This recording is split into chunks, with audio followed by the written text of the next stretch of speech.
হাসিনা পালিয়ে গেছে, শেখ হাসিনা নাই, শেখ হাসিনা চলে গেছে, শেখ হাসিনা পালায় না। 5 আগস্ট 2024 চলছে অনির্দিষ্টকালের কারফিউ ও তৎকালীন ফেসিবাদী সরকার কর্তৃক ঘোষিত সাধারণ ছুটি। অন্যদিকে ছাত্রদের ঘোষিত লং মার্চ টু ঢাকা। ভোরে রাস্তাঘাট একদম ফাঁকা, বন্ধ ছিল দোকানপাট ও যান চলাচল। দেশ জুড়ে ঘরে ঘরে সারা রাত চলেছে ছাত্রদের বিজয়ের জন্য প্রার্থনা। নির্ঘুম রাত কাটিয়েছে ছাত্র জনতা। ফজরের আজানে মুয়াজ্জিনের কণ্ঠে ছিল আপনজন হারানোর করুণ সুর।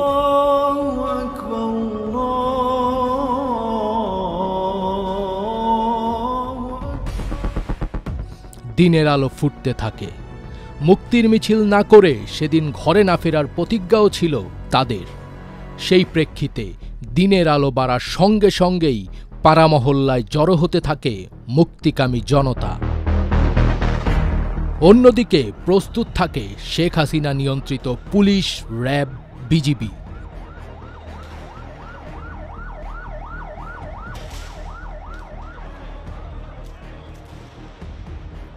তবে তাদের সাথে থেকেই ছাত্র জনতার সঙ্গ দিয়ে আসছিল দেশপ্রেমিক সেনাবাহিনী, যা তারা 3 আগস্ট প্রমাণ করেছিল ছাত্র জনতার পক্ষ নিয়ে পুলিশ ও আওয়ামী লীগ বাহিনীর বিরুদ্ধে দাঁড়িয়ে।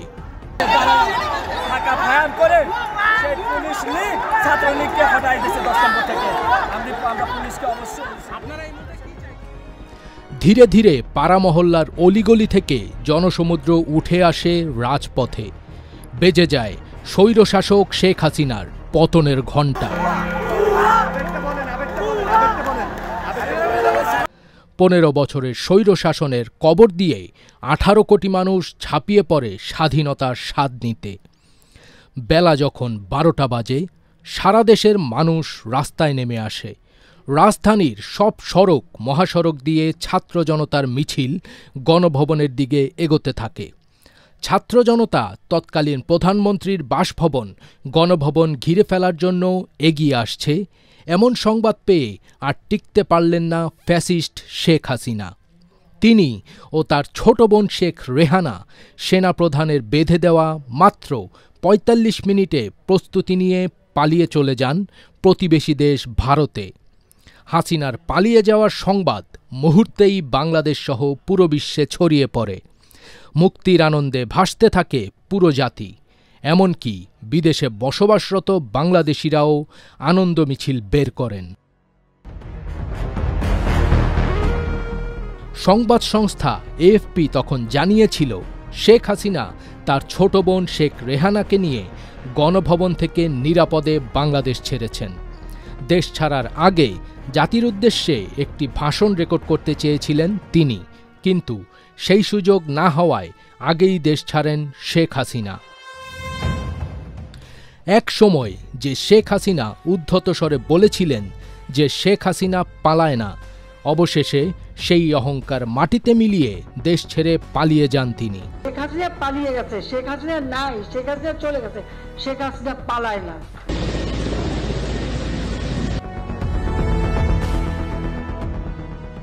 যার ফলে আবারও প্রমাণিত হয় যে ছাত্র আন্দোলন যখন ন্যায়ের পক্ষে থাকে তখন কেউ তা দমাতে পারে না। ছাত্র জনতার অভ্যুত্থানে আওয়ামী লীগ সরকার পতনের দিন 5 আগস্টকে আজ জুলাই গণ অভ্যুত্থান দিবস হিসেবে পালন করবে গণ অভ্যুত্থানের মধ্য দিয়ে গঠিত বর্তমান অন্তর্বর্তীকালীন সরকার। এ উপলক্ষে আজ মঙ্গলবার সাধারণ ছুটি ঘোষণা করা হয়েছে।